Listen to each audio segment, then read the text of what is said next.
Hi guys and welcome back to the channel Deepak Yadav Education. Welcome to the Daily Hindu News and Editorial Analysis of 27th of March 2023. तो guys आज है तारीख 27 मार्च 2023 और है Monday.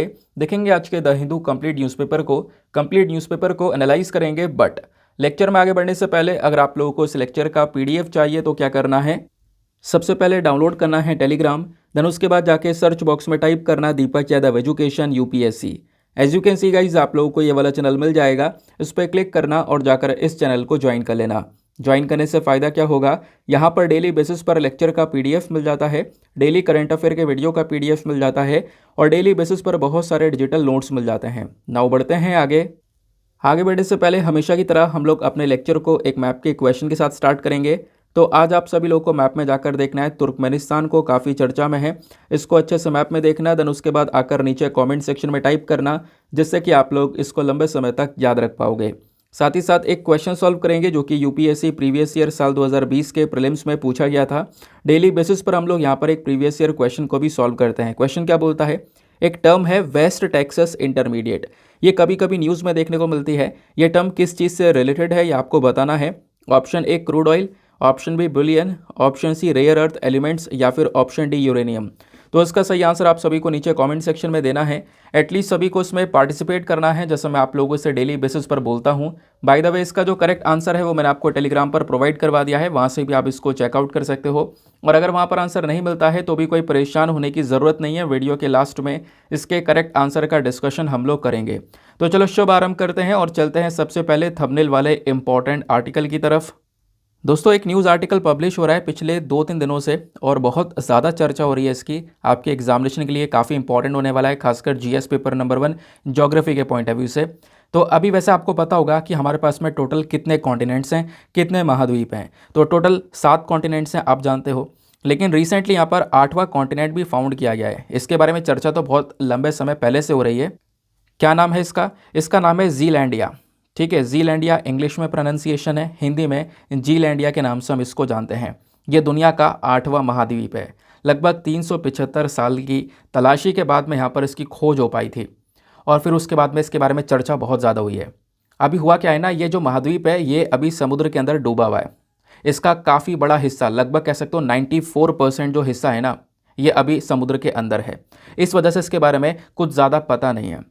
लेकिन आओ थोड़ा सा डिस्कस करते हैं इसके बारे में, कुछ इन्फॉर्मेशन जानते हैं, क्योंकि एग्जामिनेशन के लिए इंपॉर्टेंट टॉपिक होने वाला है। क्योंकि यहाँ पे इस टॉपिक को लेकर हज़ारों आर्टिकल पब्लिश हो चुके हैं। Last continent found, Zealandia emerges after 375 years. ऐसे और आर्टिकल्स आप यहाँ पर देख पाओगे। Scientist discover continent that had been missing for 375 years. तो अभी के समय में अगर आप कॉन्टिनेंट देखते हो तो टोटल हमारे पास में कितने कॉन्टिनेंट हैं, टोटल हमारे पास में 7 महाद्वीप हैं। अच्छा, ये द्वीप होता क्या है? द्वीप बेसिकली आइलैंड होता है, यानी एक ऐसी जगह जो कि समुद्र के किनारे किनारे से कह सकते हो कि घिरी हुई है ना। यानी कि एक ऐसा आइलैंड जिसके किनारे किनारे पूरी तरह से समुद्र है। ठीक है, वो हमारा द्वीप हो जाता है। लेकिन यहाँ पर इसी द्वीप के साइज़ को अगर बढ़ा दें तो वो महाद्वीप कहलाएगा। ठीक है, तो हम लोग क्या बोलते हैं, जब वो महाद्वीप हो जाता है ना तो इसको इंग्लिश में हम लोग यहाँ पर कॉन्टिनेंट के नाम से जानते हैं। और अगर यहाँ पे आप अगर वर्ल्ड मैप को देखोगे तो इस प्रकार से टोटल 7 कॉन्टिनेंट्स हैं। जैसे एक सबसे बड़ा कॉन्टिनेंट आपको यहाँ पर ये एशिया देखने को मिल जाएगा। ठीक है, एशिया यहाँ पर एक कॉन्टिनेंट हो गया, एकदम बड़े साइज़ का। उसके बाद में आपको अफ्रीका, ये दूसरे साइज़ का कॉन्टिनेंट देखने को मिल जाएगा, सेकंड नंबर पर, है ना। फिर उसके बाद में नॉर्थ अमेरिका, ये तीसरा सबसे बड़ा कॉन्टिनेंट आपको देखने को मिल जाएगा, है ना, ये बहुत बड़े साइज़ में है। फिर साउथ अमेरिका यहाँ पर ये आपको चौथा कॉन्टिनेंट देखने को मिल जाएगा। फिर उसके बाद में पाँचवें सबसे बड़े नंबर पर, 5वें नंबर पर आ जाता है एंटार्क्टिका, आपको ये वाला एक कॉन्टिनेंट देखने को मिल जाएगा। फिर उसके बाद में 6ठे नंबर पर कॉन्टिनेंट आपको यहाँ पर ये देखने को मिलेगा। वैसे आप इसे ऑस्ट्रेलिया के नाम से जानते हो क्योंकि आपको ऑस्ट्रेलिया दिखाई पड़ता है, लेकिन यहाँ पे काफ़ी सारे और भी छोटे छोटे आइलैंड्स आपको दिख रहे होंगे, माइक्रोनेशिया, पॉलिनेशिया, ये छोटे छोटे एरिया कहलाते हैं, है ना। तो इन सबको मिलाकर वैसे हम ऑस्ट्रेलिया कॉन्टिनेंट नहीं बोलते, इसको ओशियाना कॉन्टिनेंट बोला जाता है। इस वाले कॉन्टिनेंट को ओशियाना कॉन्टिनेंट बोला जाता है। और फिर उसके बाद में आखिरी जो 7वां कॉन्टिनेंट है आपको वो यूरोप देखने को मिलेगा। ये छोटे छोटे जो यूरोप कंट्रीज़ हैं ये सब मिलकर यहाँ पर एक कॉन्टिनेंट बनाती हैं। तो टोटल हमारे पास में ये 7 कॉन्टिनेंट्स हैं। कॉन्टिनेंट क्या होता है मैंने आपको बता दिया, महाद्वीप जो कि एक बहुत बड़े साइज़ में होता है, जिसके आसपास यानी कि इसके चारों तरफ आपको समुद्र देखने को मिलेगा। आइलैंड यानी द्वीप जो होगा वो छोटे साइज़ का होगा, महाद्वीप ऑब्वियस सी बात है, नाम ही बता रहा है बड़े साइज़ का होगा। सवाल यह है कि ये 8वां महाद्वीप कहाँ मिला है, हमें तो कहीं दिखाई नहीं दे रहा है। तो 8वें महाद्वीप को देखने के लिए आपको एक दूसरे पिक्चर को देखना होगा, ठीक है। मैं आपको बताऊंगा कहाँ एग्जैक्टली देखना है। जो अभी आपने यहाँ पर ऑस्ट्रेलिया और ओशियानो को पढ़ा है ना, यहाँ पर नीचे एक और कंट्री नज़र आ रहा होगा छोटा सा, इसको हम लोग बोलते हैं न्यूजीलैंड, ठीक है। क्या बोलते हैं? न्यूजीलैंड। तो न्यूजीलैंड वाला जो एरिया है ना, इसको अगर आप देखोगे तो इस प्रकार से नज़र आएगा। ये तो हो गया ऑस्ट्रेलिया, ये हो गया न्यूजीलैंड। तो न्यूजीलैंड तो आपको दिखता है, इसके ऊपर एक और देश है न्यू कैलिडोनिया करके, वो भी आपको दिखाई पड़ रहा होगा। लेकिन जो यहाँ पर इस प्रकार से जो कह सकते हो ना, जो ये शेड दे रखी है, ये ना एक बहुत बड़ा हिस्सा है जो कि अभी समुद्र के अंदर डूबा हुआ है। ये एक बहुत बड़ा हिस्सा है जो कि समुद्र के अंदर डूबा हुआ है। जैसा कि अगर मैं ड्रॉ करूँ, इस प्रकार से मैं ड्रॉ कर देता हूँ एक बार, ये आप लोग यहाँ पर देख पा रहे होंगे। तो ये भी ना एक पूरा का पूरा कॉन्टिनेंट है। यही यहाँ पर 8वां कॉन्टिनेंट बताया जा रहा है। अब इस कॉन्टिनेंट का 94% जो हिस्सा है ना, वो अभी पानी के अंदर में। आप यहाँ पर देख पाओगे न्यूजीलैंड बस खाली इतना दिखाई पड़ता है ये, और इधर न्यू कैलिडोनिया ये जो देश है ये दिखाई पड़ता है। बाकी जो हिस्सा इसका ब्लैक ब्लैक आपको दिख रहा होगा, ये 94% अभी समुद्र के अंदर है, ठीक है। तो इसी की खोज यहाँ पर काफ़ी ज़्यादा की गई है। फिर उसके बाद यहाँ पे बताया गया कि ये कहीं ना कहीं 8वां महाद्वीप कहलाएगा, ये 8th कॉन्टिनेंट कहलाएगा।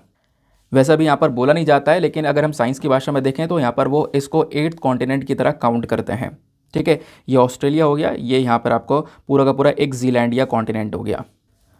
पानी के 2 किलोमीटर की गहराई में जाने पर आपको इस महाद्वीप का पता चलेगा। करोड़ों साल पहले यहाँ पर ये ऑस्ट्रेलिया से जुड़ा था, धीरे धीरे ये अलग हो गया। अब कहोगे अलग हो गया, हाँ आपको पता ही होगा ना, ये कॉन्टिनेंटल ड्रिफ्ट थ्योरी। अब कहोगे ये क्या चीज़ है, तो समझाने के लिए मैं आपको एक छोटा सा आइडिया दे देता हूँ कॉन्टिनेंटल ड्रिफ्ट थ्योरी क्या होती है। तो जैसे मैंने बोला ना कि पहले ये जो आइलैंड था, यानी जो जीलैंडिया था, करोड़ों साल पहले ये ऑस्ट्रेलिया से जुड़ा हुआ करता था, बाद में ये अलग हो गया। कहोगे ऐसा कैसे हो गया, तो ऐसा कैसे हो गया, तो आपको ये समझना होगा कि आज से लगभग 225 मिलियन ईयर्स पहले ये कोई अलग अलग कॉन्टिनेंट नहीं हुआ करते थे, ये सब साथ में जुड़ा हुआ एक हिस्सा था। ये पूरा का पूरा साथ में जुड़ी हुई एक ज़मीन थी, यानी पूरी दुनिया एक साथ जुड़ी हुई थी, जिसको हम लोग पेंजिया के नाम से जानते थे। किस नाम से? पेंजिया के नाम से। फिर उसके बाद में धीरे धीरे यहाँ पर ये टूटना स्टार्ट हुआ, धीरे धीरे यहाँ पर एक कॉन्टिनेंट में बंटना स्टार्ट हुआ। तो 225 मिलियन साल पहले ये टूटना स्टार्ट हुआ, ये पेंजिया के नाम से जाना जाता था। अब 180 मिलियन ईयर्स में आप देखोगे तो एक बहुत बड़ा डिफरेंस आ गया। कुछ सालों बाद यहाँ पर आप देखोगे एक बहुत बड़ा डिफरेंस आया, और डिफरेंस क्या हुआ कि ये जो कॉन्टिनेंट्स है ये अलग होने स्टार्ट हो गए, ठीक है। ये देख पाओगे ऊपर वाला हिस्सा अलग हो गया, नीचे वाला हिस्सा अलग हो गया। ऊपर वाला कहलाता है लॉरेशिया और नीचे वाला गोंडवाना कहलाता है, ठीक है। फिर उसके बाद में कुछ और मिलियन साल बीते, फिर कुछ टाइम बाद और क्या होता है, ये और ज़्यादा बढ़ जाते हैं। आप देखोगे ये थोड़े से और फैल गए और खुल गए। अभी तक यहाँ पर साथ में जुड़े हुए थे, ऊपर नीचे अलग हो गए थे, बट अब यहाँ पर ये कॉन्टिनेंट्स और खुल गए हैं। ये अलग हो गया, ये अलग हो गया, छोटे छोटे टुकड़े अलग हो चुके हैं। फिर उसके बाद में आप देखोगे फिर कुछ और मिलियन साल बाद अब क्या होता है, ये कॉन्टिनेंट्स पूरे पूरे अलग हो जाते हैं। टोटल अलग अलग 7 कॉन्टिनेंट्स बन जाते हैं, ठीक है। यहाँ पे आप देख पाओगे नॉर्थ को अमेरिका अलग हो गया, साउथ अमेरिका इधर अलग हो गया, अफ्रीका इधर हो गया, है ना। और इंडिया जो है कह सकते हो पहले यहाँ पे था, ये इस वाले रीजन में था, तो यहीं से टूट के ऊपर गया है ये पूरा रीजन, और यहाँ पे जाकर जुड़ गया है, ठीक है। फिर इधर यहाँ पर आपको ये यूरेशिया देखने को मिल जाएगा, इधर ऑस्ट्रेलिया देखने को मिल जाएगा, इधर एंटार्क्टिका देखने को मिल जाएगा। तो धीरे धीरे करके कुछ मिलियन साल बाद ये कॉन्टिनेंट्स आपस में टूट गए, ठीक है। तो यहीं पे क्या होता है कि ऑस्ट्रेलिया से ही जुड़ा हुआ था वो रीजन, तो यहीं से जो है वो अलग हो जाता है। तो सवाल यह है कि अभी भी कॉन्टिनेंट टूटते रहते हैं क्या? हाँ, तो एक बहुत बड़ा एग्जाम्पल यहाँ पर अफ्रीका से निकल कर आ रहा है कि अफ्रीका में ना अभी भी यहाँ पर एक रीजन है जो कि टूटता हुआ नज़र आ रहा है। आपने वो खबरें देखी होंगी, वो भी चर्चा में कभी मैं डिस्कस करूंगा डिटेल से, है ना। तो हो सका तो कल ही डिस्कस करूंगा, नहीं तो फिर यहाँ पर एक दिन में डिस्कस करूंगा। अभी वो न्यूज़ भी चर्चा में वैसे। तो अफ्रीका भी टूट रहा है अभी के समय में, लेकिन उसे भी कई साल लगेंगे, मतलब बहुत साल लगने वाले हैं, करोड़ों साल लगने वाले हैं। उसके बाद जाकर यहाँ पर वो जो है अलग से टूटकर अलग होगा। फिलहाल अभी दरार पड़नी स्टार्ट हो चुकी है अफ्रीका में, इस वाले रीजन में, ठीक है। तो ये वाला रीजन जो है अभी ये अलग होता हुआ नज़र आ रहा है, ठीक है। फिलहाल वो टॉपिक अलग है। तो कॉन्टिनेंटल ड्रिफ्ट थ्योरी क्या थी, एक मैंने आपको छोटा सा आइडिया इस टॉपिक को लेकर दे दिया है। बाकी यहाँ पर ये जीलैंडिया क्या है ये आपको समझ में आ गया, ये 8वां कॉन्टिनेंट क्या है ये आपको समझ में आ गया, ये 7 कॉन्टिनेंट्स कौन से हैं ये क्लियर हो गए, ठीक है। सब कुछ क्लियर हो गया ना, अच्छे से समझ में आ गया। जो हमारी रिपोर्ट्स है ना, अभी मैंने आपको टाइम्स नाउ का एक आर्टिकल दिखाया था, तो उस रिपोर्ट के अकॉर्डिंग अगर हम बात करते हैं तो 2017 में जो हमारे जियोलॉजिकल साइंटिस्ट होते हैं उन्होंने इसके बारे में बता दिया था कि एक और महाद्वीप है जो कि पानी के अंदर में लगभग 2 किलोमीटर गहराई में ये एक तरीके से अंदर डूबा हुआ है, ठीक है। इसको यहाँ पर नाम दिया गया जीलैंडिया। तो इसके बारे में चर्चा बहुत पहले से हो रही है, बट अभी न्यूज़ आर्टिकल काफ़ी तेज़ी से फिर से कवर होने स्टार्ट हो चुके थे, जिस वजह से आपको समझाया गया। नेक्स्ट आर्टिकल पर आते हैं। नो नेक्स्ट आर्टिकल काफ़ी इंपॉर्टेंट होने वाला है, इसको आप लोग जीएस पेपर नंबर 2 पॉलिटी के पॉइंट ऑफ व्यू से लिंक कर सकते हो। और खासकर यहाँ पे हम लोग बात करने वाले हैं एक सेक्शन की, सीआरपीसी के सेक्शन 144 की, कि आखिरकार ये क्या होता है। पहले समझो कि इस आर्टिकल का कॉन्टेक्स्ट क्या है। एक रिपोर्ट आती है, रिपोर्ट, उस रिपोर्ट का नाम क्या है? उस रिपोर्ट का नाम है the use and misuse of section 144 of the CrPC. ठीक है, जो हमारा सीआरपीसी है, अब ये सीआरपीसी क्या है? Code of criminal procedure. ठीक है, जो हमारा पूरा लॉ है, इसका जो सेक्शन 144वां है, सेक्शन 144 जो है, इसका यूज़ और मिसयूज़ करके ना एक रिपोर्ट रिसेंटली पब्लिश होती है। और इस रिपोर्ट के आते ही काफ़ी सारे जो लॉयर्स हैं, उन्होंने यहाँ पर उस रिपोर्ट को कह सकते हो कि उसकी तारीफ़ की है, उसको सपोर्ट किया है। साथ ही साथ में जो हमारे former chief justice of India हैं यूयू ललित साहब, जो कि आपको पिक्चर में दिखाई पड़ रहे होंगे, इन्होंने भी यहाँ पर इस रिपोर्ट को बोला है कि ये एक आई ओपनर है, यानी आँख खोलने वाली रिपोर्ट है, इसके ऊपर सभी को ध्यान देना चाहिए। इस रिपोर्ट को कैसे तैयार किया गया है? तो इस रिपोर्ट को यहाँ पे 4 लॉयर्स ने मिलकर तैयार किया है, जो कि सेक्शन 144 के ऊपर बेस्ड है, सीआरपीसी के सेक्शन 144 के ऊपर। ठीक है, अभी क्या है ये सेक्शन, मैं आपको अभी डिटेल से समझाऊंगा। तो बोला यहाँ पर यह जा रहा है कि इसके सेक्शन के कई सारे यूज़ भी हैं और काफ़ी बार मिसयूज़ भी होता है। और करंट समय में, यानी कि अगर आप आज का समय देखोगे, तो जो सरकारें हैं ना, वो इसका मिसयूज़ ही कर रही हैं, यानी गलत यहाँ पे इसका यूज़ किया जा रहा है। तो ये बात भी यहाँ पर इस रिपोर्ट के अंदर मेंशन की गई है। अब इसको आगे बढ़ने से पहले आपको समझना होगा कि सेक्शन 144 एग्जैक्टली होता क्या है। तो सेक्शन 144 को समझने से पहले एक चीज़ और समझो। आपने कर्फ्यू का नाम सुना होगा, जब सब कुछ यहाँ पे बंद हो जाता है। कुछ उसी प्रकार से आप लिंक कर सकते हो कि सेक्शन 144 का यही काम है कि सब कुछ यहाँ पे रोक देना, लेकिन ये कर्फ्यू से रिलेट नहीं कर सकते हो। कर्फ्यू एक अलग कॉन्सेप्ट होता है, वो भी समझाऊंगा। तो सेक्शन 144 के तहत क्या होता है, जो हमारी मजिस्ट्रेट होती है ना, उन मजिस्ट्रेट के पास में पावर आ जाती है। कोई भी राज्य, कोई भी यूनियन टेरिटरी का जो मजिस्ट्रेट है, उनके पास में एक शक्ति, एक पावर रहती है कि वो यहाँ पे एक ऑर्डर पास करें। सेक्शन 144 किसी भी एरिया में लागू होता है तो उससे क्या होता है, वहाँ पे लोगों को इकट्ठा होने से रोका जाता है कि उस एरिया में, जिस भी एरिया में सेक्शन 144 लागू हो जाएगा, तो 4 जनों से ज़्यादा वहाँ पे लोग इकट्ठे नहीं हो सकते हैं, है ना। 4 जनों से ज़्यादा यहाँ पे लोग इकट्ठे नहीं हो सकते हैं, या 4 भी लोग इकट्ठे नहीं हो सकते हैं। लोगों की भीड़ वगैरह का यहाँ पे रोका जाता है। प्लस यहाँ पे सवाल यह है कि इसको ऐसा क्यों किया जाता है, मतलब क्यों नहीं इकट्ठे होने दिया जाता? क्योंकि कहीं पर भी मान लो कोई बवाल हो चुका है, किसी एरिया में कोई दंगा हो चुका है, किसी इशू की वजह से यहाँ पर जो है, वहाँ पे जो पब्लिक न्यूसेंस है उसको कंट्रोल करने की कोशिश की जाती है। ठीक है, क्योंकि वहाँ पे लगेगा, ऑब्वियस सी बात है, किसी एरिया में कुछ बवाल, किसी टॉपिक को लेकर, किसी इशू को लेकर बवाल हो चुका है, लोग भड़क चुके हैं, दंगे होने के चांसेस हैं, है ना। यहाँ पे लोगों की जान जाने के चांसेस हैं, जो पब्लिक प्रॉपर्टी है वो टूटने के चांसेस हैं। तो उस दौरान क्या होगा, सेक्शन 144 लागू कर दिया जाता है। ठीक है, तो ये जो सेक्शन 144 है, ये जो ऑर्डर है, ये पास किया जाता है किसी एक पर्टिकुलर इंसान के खिलाफ भी पास किया जा सकता है, या जनरल पब्लिक के खिलाफ भी पास किया जा सकता है। अब सेक्शन 144 के फीचर्स क्या होते हैं, ध्यान रखना। सबसे पहला फीचर यहाँ पर यह है कि जैसे किसी भी एरिया में सेक्शन 144 लागू होगा, तो ये काफ़ी सारी रोक टोक उस एरिया में अपने आप में ही इम्प्लीमेंट कर देगा। ठीक है, जैसे कि उस एरिया में आप कोई भी हथियार, कोई भी प्रकार का जो वेपन है, उसका ट्रांसपोर्टेशन आप बिल्कुल भी नहीं कर सकते हो। और अगर कोई इन सब चीज़ों का वॉयलेशन करता है, इनका हनन करता है इस कानून का, तो उसको 3 साल की सज़ा भी हो सकती है। इस ऑर्डर के अकॉर्डिंग बात करें तो जो पब्लिक का मूवमेंट है वो भी यहाँ पर पूरी तरह से रोक दिया जाता है। पब्लिक इधर उधर घूम नहीं सकती है। क्यों? क्योंकि जितने भी एजुकेशन इंस्टीट्यूशंस होते हैं, है ना, जो भी यहाँ पे आपके एजुकेशन इंस्टीट्यूशन है, वो सब बंद कर दिए जाते हैं जहाँ पर भी सेक्शन 144 लागू होता है। यानी कि आप कह सकते हो कि पूरी तरह से कोशिश की जाती है कि पब्लिक को यहाँ पर अपने घर में रखा जाए। जो पब्लिक है वो मीटिंग में ना जाए, किसी रैली में ना जाए, है ना। जब भी सेक्शन 144 लागू होता है जिस भी एरिया में, उस दौरान यहाँ पे एक काम किया जाता है। तो ये पावर देता है इन सारी चीज़ों की, और उसके साथ साथ ये पावर देता है कि उस एरिया में अगर आवश्यकता पड़े तो इंटरनेट को भी ब्लॉक कर दिया जाए। ठीक है, यानी कि इंटरनेट भी बंद कर दिया जाए ताकि वहाँ पे उस एरिया में हम शांति बनाकर रख सकें। अब सेक्शन 144 का ड्यूरेशन कितना होता है, यानी कि मान लो किसी एरिया में ये सेक्शन लागू कर दिया गया, तो कितने समय तक यहाँ पे वो रहेगा, कितने समय तक यहाँ पे लोगों को जो मूवमेंट वगैरह वो नहीं करना होगा। तो बोला ये जा रहा है कि देखो, ये ना बेसिकली यहाँ पर स्टेट गवर्नमेंट के ऊपर में डिपेंड करेगा। वैसे तो यहाँ पे 2 महीने की वैलिडिटी होती है। ठीक है, कि 2 महीने तक आप यहाँ पर सेक्शन 144 को लागू कर सकते हो। लेकिन अगर सपोज़ यहाँ पे 2 महीने में भी उस एरिया में सिचुएशन शांत नहीं होती है ना, हालात सही नहीं होते हैं, तो उसको 2 महीने से बढ़ाकर 6 महीने किया जा सकता है। और अगर मान लो पहले ही सिचुएशन 2 महीने के अंदर अंदर सिचुएशन नॉर्मल हो जाती है, सब कुछ उस एरिया में शांत हो जाता है, लोग संभल जाते हैं, कोई बवाल होने के चांस नहीं है, तो जो सेक्शन 144 है उसको विड्रॉ भी किया जा सकता है, यानी कि उसको वहाँ से हटाया भी जा सकता है अगर सिचुएशन नॉर्मल है तो। बात क्लियर हो गई। अब आप कहोगे इसमें और कर्फ्यू में क्या डिफरेंस रह गया, कोई डिफरेंस ही नहीं है। तो अब मैं आपको थोड़ा सा डिफरेंस समझाता हूँ कि सेक्शन 144 और कर्फ्यू के बीच में आखिरकार क्या फ़र्क होता है। आपको इंटरव्यू के पर्सपेक्टिव से भी ये बात पता होनी चाहिए। तो सेक्शन 144 का काम क्या है? सेक्शन 144 का काम है बेसिकली, देखो, पूरी तरह से लोगों के ऊपर रोक नहीं लगा रहा है कि 4 या 4 से ज़्यादा लोग इकट्ठे ना खड़े हों, इस चीज़ के ऊपर यहाँ पे फोकस कर रहा है। जबकि कर्फ्यू क्या करता है? कर्फ्यू सीधा सीधा बोल देता है भाई आपको घर के अंदर ही रहना है, किसी भी व्यक्ति को, किसी एक को भी घर से बाहर निकलना ही नहीं है उस पर्टिकुलर पीरियड तक जब तक कर्फ्यू लगा हुआ है। तो सरकार कर्फ्यू में एक कंप्लीट रिस्ट्रिक्शन लगा देती है, ट्रैफिक वगैरह सब कुछ चक्का जाम हो जाता है, बंद हो जाता है। ठीक है, जो मार्केट हैं, स्कूल हैं, कॉलेज हैं, ऑफिस है, सब कुछ यहाँ पर बंद हो जाते हैं कर्फ्यू में। केवल और केवल जो एसेंशियल सर्विसेज है, जो बहुत ही ज़्यादा आवश्यक सर्विसेज है, वही यहाँ पर दी जाती हैं, अदरवाइज सब कुछ बंद हो जाता है। लेकिन सेक्शन 144 के अंदर में थोड़ा बहुत अलाउ किया जाता है, ठीक है ना। बस खाली है कि थोड़ा भीड़ भड़कों को रोकने की कोशिश की जाती है सेक्शन 144 में। लेकिन अगर कोई एक इंडिविजुअल व्यक्ति है वो यहाँ पर अपना काम करना चाहता है तो आराम से कर सकता है। ये बात आपने ध्यान में रखनी होगी। आगे बढ़ते हैं नेक्स्ट आर्टिकल पर। अच्छा, एक मिनट और, अभी आपने 144 के बारे में समझ लिया।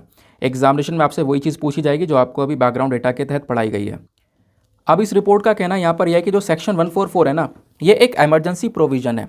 जब कोई बवाल हो रहा है तभी यहाँ पे कोई दंगा वगैरह है, उसको रोकने के लिए यहाँ पे यूज़ किया जाना चाहिए, है ना, शांति को बनाने के लिए यूज़ किया जाना चाहिए। लेकिन इस रिपोर्ट का कहना यहाँ पर यह है कि जो हमारी सरकार है ना, अब इसको यहाँ पर रेगुलर लाइफ में यूज़ करने लगे हैं। कोई भी अगर छोटा भी बवाल होगा तो तुरंत सेक्शन 144 लागू कर दिया जाएगा। ठीक है, तुरंत यहाँ पर किसी छोटे इशू में भी सेक्शन 144 लागू कर दिया जाएगा। तो हमेशा यहाँ पर इसका यूज़ करना भी सही नहीं है, हमेशा इंटरनेट ब्लॉक करना, हमेशा ये सारे काम करना भी सही नहीं है, ऐसा यहाँ पर इस रिपोर्ट ने मेंशन किया है। क्योंकि पिछले कुछ समय में मेंशन किया गया है कि लगभग कह सकते हो, इस रिपोर्ट ने यह बताया है हमारे देश में कई बार इस सेक्शन 144 का यूज़ किया गया है। लगभग कह सकते हो 5-6 हज़ार बार यहाँ पर सेक्शन 144 का यूज़ करने का जो ऑर्डर है वो ऑलरेडी दिया जा चुका है। ठीक है, तो इतना ज़्यादा मात्रा में यूज़ करना सही नहीं है, इसको आप मिसयूज़ कहोगे, क्योंकि हर छोटे मैटर में आप इसका यूज़ करना सही नहीं समझोगे। समझ में आई बात? नेक्स्ट आर्टिकल पर आता है। अगला आर्टिकल काफ़ी इंपॉर्टेंट होने वाला है। दुनिया का जो सबसे हाईएस्ट रेल ब्रिज है, यानी कि सबसे ऊंचाई पर जो पुल बना हुआ है खासकर रेलवेज़ के लिए, वो इंडिया में है। आपने सुना होगा चिनाब ब्रिज का नाम। ठीक है, चिनाब ब्रिज जो है अक्सर न्यूज़ में रहता है। वैसे अभी बहुत दिनों बाद न्यूज़ में आया है, पिछले साल काफ़ी चर्चा में था क्योंकि पिछले साल यहाँ पर पूरी तरह से ये तैयार हो चुका था। अब ये फिर से चर्चा में इसलिए आया है क्योंकि चिनाब ब्रिज की टेस्टिंग की जा रही है। आप देख पा रहे होंगे जो हमारे रेल मंत्री हैं अश्विनी वैष्णव जी, वो यहाँ पर इस चिनाब ब्रिज को इंस्पेक्ट करने के लिए गए हैं, देखने के लिए गए हैं किस प्रकार से यहाँ पर भीड़ लगी है इस ब्रिज के ऊपर में। तो बोला यहाँ पर ये जा रहा है ये दुनिया का सबसे ऊंचाई पर स्थित जो रेल ब्रिज है ना, ये यहाँ पर स्टार्ट हो जाएगा और इस पर जो ट्रेन चलनी स्टार्ट हो जाएगी 2024 से। जो यहाँ पे प्लान ये किया जा रहा है जैसे वंदे भारत ट्रेन्स वगैरह हैं, ऐसी जो ट्रेन्स हैं वो यहाँ पर इस वाली रेल ब्रिज पर चलाई जाएंगी। इसको चिनाब ब्रिज बोला गया है, ध्यान रखना, क्योंकि चिनाब नदी के ऊपर है। तो आज के न्यूज़पेपर में 2 आर्टिकल बेसिकली इस टॉपिक को लेकर पब्लिश हुए हैं। ये जो आप ब्रिज देख पा रहे हो ना, यही है वो चिनाब ब्रिज। नीचे आर्क नज़र आ रहा होगा, ऊपर इस प्रकार से यहाँ पर ये पूरा पुल नज़र आ रहा होगा। इसी के ऊपर से जो ट्रेन है वो गुजरेगी। ये बहुत ही ज़्यादा ऊंचाई पर स्थित है। आप सोच रहे होंगे लगभग कितनी ऊंचाई पर स्थित है? तो जो फ्रांस के अंदर आईफिल टावर है ना, वो आईफिल टावर से भी काफ़ी ऊंचा है। आईफिल टावर अगर आप नीचे रख देते हो तो आईफिल टावर से भी लगभग 35 मीटर की ऊंचाई पर ये पूरा का पूरा जो ब्रिज है आपको ये देखने को मिल जाता है। समझ में आया? ये आप लोग यहाँ पे इसको और अच्छे से देख सकते हो। लगभग 1.3 किलोमीटर का लंबा यहाँ पर ये पूरा का पूरा ब्रिज है और इसमें एक मेन आर्क यही है जिसके ऊपर ये पूरा का पूरा जो ब्रिज है वो टिका हुआ है। और 2021 में जब इस आर्क को पूरा किया गया था तो भी कई सारे आर्टिकल पब्लिश हुए थे कि ये जो आर्क है पूरा हो चुका है। नीचे जो आपको यहाँ पे नदी बहती हुई नज़र आ रही है यही है चिनाब नदी। चिनाब नदी के ऊपर यहाँ पे ये पूरा ब्रिज बना हुआ है, इस वजह से इसका नाम चिनाब ब्रिज रखा गया है। आप थोड़ा चिनाब नदी का लोकेशन देख लो, क्योंकि अभी हम थोड़ा सा स्टैटिक डेटा पढ़ेंगे तो वहाँ पे आपको अच्छे से समझ में आएगा। तो चिनाब ब्रिज को अगर आपको देखना है तो इस प्रकार से यहाँ पे जाना होगा। ये जो एक नदी नज़र आ रही है जो मैं ड्रॉ कर रहा हूँ, देखो 2 नदी आ रही हैं और 2 नदी यहाँ पर मिल रही हैं। 2 नदी, ये दोनों का नाम अलग अलग है। और यहाँ पर जो दोनों नदियाँ मिल रही हैं ना, मिलने के बाद जो यहाँ पे तीसरी नदी जो निकल रही है, इसी को हम लोग चिनाब के नाम से बोलते हैं। ठीक है, तो 2 नदी कौन कौन सी है आगे मैं आपको समझाऊंगा। तो यहाँ पे 2 नदी जहाँ पे मिल रही हैं, इनका जो कॉन्फ्रेंस है, यहाँ से जो तीसरी नदी निकल रही है इसको हम लोग चिनाब बोलते हैं। और ये जो चिनाब नदी है इस प्रकार से इंडिया से निकल कर और आगे बढ़कर कह सकते हो इंडस जो रिवर है उसमें जाकर मिल जाती है। ठीक है, पाकिस्तान के अंदर में जाकर इंडस रिवर में यह मिल जाती है चिनाब नदी। बात क्लियर हो गई? बोला ये जा रहा है कि जो ये ब्रिज होने वाला है, जो पुल होने वाला है, ये क्या करेगा, ये उधमपुर श्रीनगर और जो बारामूला रेल लिंक है ना, इसको ये पूरा करेगा। कहने का मतलब यहाँ पर यह है कि अभी ना इंडिया अलग पड़ जाता है और कश्मीर अलग पड़ जाता है, क्योंकि बहुत सारी पहाड़ियों की वजह से कश्मीर के साथ में हमारी कनेक्टिविटी नहीं हो पाती है। तो अभी जो ये ब्रिज बनाया गया है ना, इससे क्या करेंगे हम, इससे पूरे इंडिया को कश्मीर के साथ में भी कनेक्ट कर देंगे। ठीक है, क्योंकि यहाँ पर जो ये बीच में एक बहुत बड़ी सी खाई आपको नज़र आ रही थी, बीच में यहाँ पर ब्रिज बन जाएगा। अब सीधा आप यहाँ पे कश्मीर जा पाओगे, वो भी ट्रेन के माध्यम से। ठीक है, अभी तक ये फैसिलिटी नहीं थी, लेकिन पहली बार यहाँ पर इस प्रकार का जो काम है वो किया गया है। तो एक बहुत इंपॉर्टेंट रेल लिंक है जो कि यहाँ पर कश्मीर को पूरे भारत के साथ में जोड़ने वाला है। क्लियर हुआ? अब आओ थोड़ा सा फैक्चुअल डेटा डिस्कस कर लेते हैं, यानी कि प्रीलिम्स में जो आपसे पूछा जाएगा।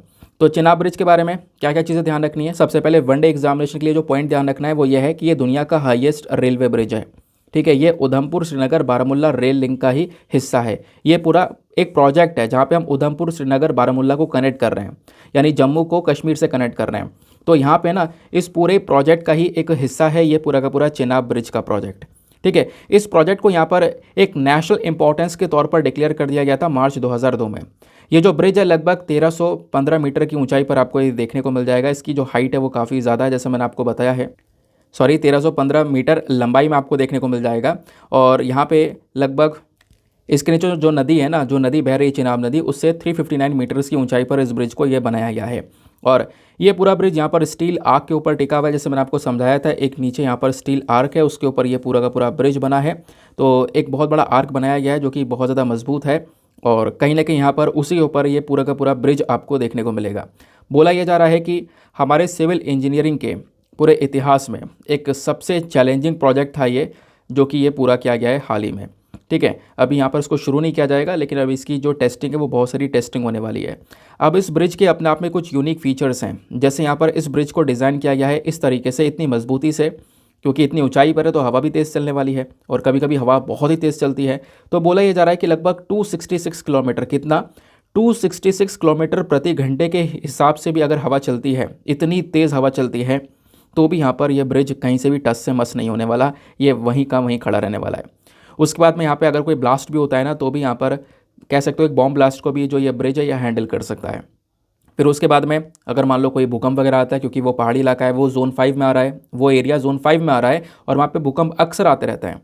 तो अगर ऐसा कुछ हुआ तो भी यहाँ पर वो भूकंप को भी फेस कर सकता है, उस ब्रिज को यहाँ पर कोई प्रॉब्लम नहीं होगी। इस प्रकार से यहाँ पे उसको डेवलप किया गया है, और कई सारे इंस्ट्रूमेंट्स का हमने यूज़ करके उसकी जो टेस्टिंग है वो की है। इवन यहाँ पे बोला जा रहा है उस ब्रिज का हेल्थ मॉनिटरिंग अभी चल रहा है ना, अभी बहुत सारी चीज़ें यहाँ पर उसके ऊपर टेस्ट की जा रही हैं। अब यहाँ पर ये तो हो गई खाली ब्रिज की बात। अब बात करेंगे हम चिनाब नदी के बारे में, क्योंकि चिनाब नदी के ऊपर ये पूरा पुल टिका हुआ है। सॉरी, मतलब इस नदी के ऊपर इस पुल को बना रखा है, नाम ही यहाँ पर इसका चिनाब नदी के ऊपर है, तो आपको पता होना चाहिए इसके बारे में। तो जब चिनाब नदी की बात करते हो तो कहाँ से निकलती है, ये अपर हिमालय से निकल कर आती है, खासकर हिमाचल प्रदेश में जो लाहौल स्पीति डिस्ट्रिक्ट है वहाँ से बेसिकली ये जो नदी है वो निकल कर आती है। और ये जो नदी है ना, ये कहाँ पे बनती है, जहाँ पे दो नदियाँ मिल रही होती है, जैसे मैंने आपको पहले समझाया था। इसी वजह से समझाया था ताकि यहाँ पे अभी जो मैप दिखाया था ना मैंने आपको, इसी वजह से दिखाया था ताकि अब यहाँ पे आपको क्लैरिटी मिल जाए। वो दो नदियाँ कौन कौन सी हैं, एक का नाम है चंद्रा, एक का नाम है भागा। ठीक है, तो चंद्रा और भागा ये दो नदियाँ आती हैं और टांडी में जाकर मिल जाती हैं, और जब मिलने के बाद में जो तीसरी नदी बनकर निकलती है ना, उसी को हम लोग यहाँ पर बोलते हैं चेनाब नदी। बात क्लियर हो गई। जो भागा नदी है कहाँ से निकल कर आती है, सूर्यताल लेक से निकल कर आती है। उसके बाद में जो चंद्रा नदी आपको यहाँ पर देखने को मिलेगी, ये ग्लेशियर से निकल कर आती है। ठीक है, और दोनों जाकर मिल जाती हैं, फिर उसके बाद में चेनाब नदी को बनाती हैं। और ये नदी कहाँ कहाँ से बहती है, चेनाब नदी पूरे जम्मू रीजन से निकलती है, जैसा मैंने अभी आपको दिखाया था मैप में। जम्मू रीजन से गुजरती हुई यहाँ पर पंजाब वाले रीजन से गुजरते हुए पाकिस्तान में यहाँ पर फ्लो करती है, और पाकिस्तान में जाकर इंडस नदी जो है उसमें जाकर ये मिल जाती है इंडस नदी के अंदर में। चेनाब नदी के ऊपर में बहुत सारे इंपॉर्टेंट प्रोजेक्ट्स हैं, कई सारे डैम हैं जो कि अक्सर न्यूज़ में रहते हैं। वेरी वेरी इंपॉर्टेंट पॉइंट है ये। आपको ये चारों डैम के यहाँ पे नाम ध्यान रखना है, क्योंकि आपको पता है कि कहीं ना कहीं ऐसे सवाल भी बन जाते हैं। ठीक है, तो चेनाब नदी के ऊपर में 4 प्रोजेक्ट्स आपको ये देखने को मिल जाएंगे। जैसे पहला है रेटल हाइड्रो इलेक्ट्रिक प्रोजेक्ट, फिर है Salal dam hydro electric power project, उसके बाद में दल हस्ती हाइड्रो इलेक्ट्रिक पावर प्लांट, फिर पाकलदल डैम आपको ये देखने को मिल जाएगा जो कि अंडर कंस्ट्रक्शन है। तो ये कुछ इंपॉर्टेंट प्रोजेक्ट हैं जो कि चिनाब नदी के ऊपर देखने को मिल जाते हैं। बात क्लियर हुई, आगे आते हैं। ना दोस्तों, आगे बढ़ने से पहले मेक श्योर करना वीडियो पे जो लाइक का बटन है उसको प्रेस कर देना। एक छोटा सा टारगेट है हमारा 5K प्लस लाइक्स का, जिसको आप अचीव करवा सकते हो। साथ ही साथ मेरे साथ में इंस्टाग्राम पे कनेक्ट कर सकते हो। इंस्टाग्राम पे जाना, सर्च बॉक्स में लिखना दीपक यादव एजुकेशन, आपको ये प्रोफाइल मिलेगा जहाँ पे 11,000 से ज़्यादा लोग मेरे साथ में जुड़े हुए हैं। आप भी मेरे साथ में पर्सनली जुड़ सकते हो। नाउ नेक्स्ट पेज पर आपको एक आर्टिकल देखने को मिल जाएगा यहाँ पर, ये वाला। तो मन की बात का जो इवेंट है ये अभी रिसेंटली हुआ है। ये 99 इवेंट था, ठीक है ना। कौन सा? 99th। तो 99th मन की बात का जो ये इवेंट चल रहा था कल के दिन में, उसको एड्रेस करते हुए पीएम मोदी ने कई सारी बातें मेंशन की हैं। उसमें से जो सबसे इम्पॉर्टेंट बात है, जिसके ऊपर सारे न्यूज़ आर्टिकल सबसे इम्पॉर्टेंट हाईलाइट दे रहे हैं, वो है ऑर्गन डोनेशन। तो मन की बात के इवेंट के दौरान पीएम मोदी ने जोर दिया है कि देखो, जो ऑर्गन डोनेशन है ना, जो लोग अंग दान करते हैं उनके बारे में चर्चा की गई है। इवन यहाँ पे उन्होंने समझाया है कि जो ऑर्गन डोनेशन है उसका महत्व क्या है, उसका इंपॉर्टेंस क्या है। ठीक है, एक व्यक्ति का जो ऑर्गन है वो कैसे यहाँ पर 2-3 व्यक्तियों की जान बचा सकता है, ये यहाँ पर ये समझाते हैं। ठीक है, तो काफ़ी सारी चीज़ें यहाँ पर डिस्कस की गई हैं। सबसे बड़ी बात बोला यह जा रहा है कि देखो, अभी ये 99 इवेंट था और 100 इवेंट जल्दी होने वाला है। 100 इवेंट का जो टॉपिक वगैरह है वो सब लोगों से पूछा जाएगा। उस टॉपिक के ऊपर यहाँ पे पीएम मोदी चर्चा करेंगे। उसके साथ साथ जो ये अभी इवेंट चल रहा था उस दौरान यहाँ पर पीएम मोदी ने कुछ लोगों को, यहाँ पे कुछ पेरेंट्स को बहुत ज़्यादा कह सकते हो प्रेज़ किया है, उनकी प्रशंसा की है। क्यों? क्योंकि उनकी जो बेटी है ना, उस बेटी की डेथ हो गई है। अब डेथ होने के बाद में उन दोनों पेरेंट्स ने, यानी कि माता पिता ने क्या किया, बेटी के कुछ ऑर्गन्स जो हैं वो डोनेट कर दिए। वो जो ऑर्गन्स थे, वो जो अंग थे, वो यहाँ पर दान कर दिए। ठीक है, तो उनकी यहाँ पे तारीफ़ें की हैं। उसके साथ साथ यहाँ पर एक व्यक्ति है, यानी एक छोटा लड़का था जिसकी रोड एक्सीडेंट में मृत्यु हो गई थी। तो उसके परिवार वालों ने क्या किया, उसके भी जो ऑर्गन्स है वो डोनेट कर दिए। तो उन चीज़ों को यहाँ पर इन्होंने समझाया है कि देखो, उनके ऑर्गन डोनेट करने की वजह से, क्योंकि वो तो अब उनकी मृत्यु हो चुकी है ना, वो अभी यहाँ पर व्यक्ति मर चुका है। तो आप क्या कर सकते हो, उनके बॉडी का एक प्रॉपर यूज़ कर सकते हो, है ना। कैसे? ऑर्गन डोनेट करके। तो जैसे यहाँ पर अभी इन दोनों के थ्रू जो ऑर्गन डोनेट किया गया था ना, क्योंकि अभी जो 2 डेड बॉडीज़ हैं, इनके जो ऑर्गन डोनेट करे गए हैं, इन ऑर्गन डोनेट की वजह से लगभग 4 लोगों की ज़िंदगी बची है। और 4 लोगों की ज़िंदगी बचने के साथ साथ 2 लोगों को आंखें मिली अपनी। 2 लोग अब अपनी लाइफ में देख सकते हैं जिन्होंने आज तक देखा नहीं था, है ना। तो ये यहाँ पर मेंशन किया जा रहा है। तो इसी ऑर्गन डोनेशन का जो इम्पोर्टेंस है वो यहाँ पर पीएम मोदी मेंशन करते हैं। और इनका कहना यह है कि जो सरकार है हमारी, वो अभी काम कर रही है एक पॉलिसी के ऊपर, एक यूनिफॉर्म पॉलिसी के ऊपर काम किया जा रहा है, एक नीति के ऊपर काम किया जा रहा है। और वो नीति जैसी आएगी सबके सामने आ जाएगी। बट अभी वो जो पॉलिसी है वो क्या करेगी, वो ऑर्गन डोनेशन को बहुत आसान बना देगी और लोगों को एंकरेज करेगी कि लोग यहाँ पर इस चीज़ को थोड़ा सा एडॉप्ट करें, लोग यहाँ पर इस चीज़ में ढल जाएं कि ऑर्गन डोनेशन भी एक इम्पॉर्टेंट चीज़ है, जो कि यहाँ पर कई सारे लोगों की जीवन बचा सकता है, कई सारे लोगों को जीवन दान दे सकता है। समझ में आया?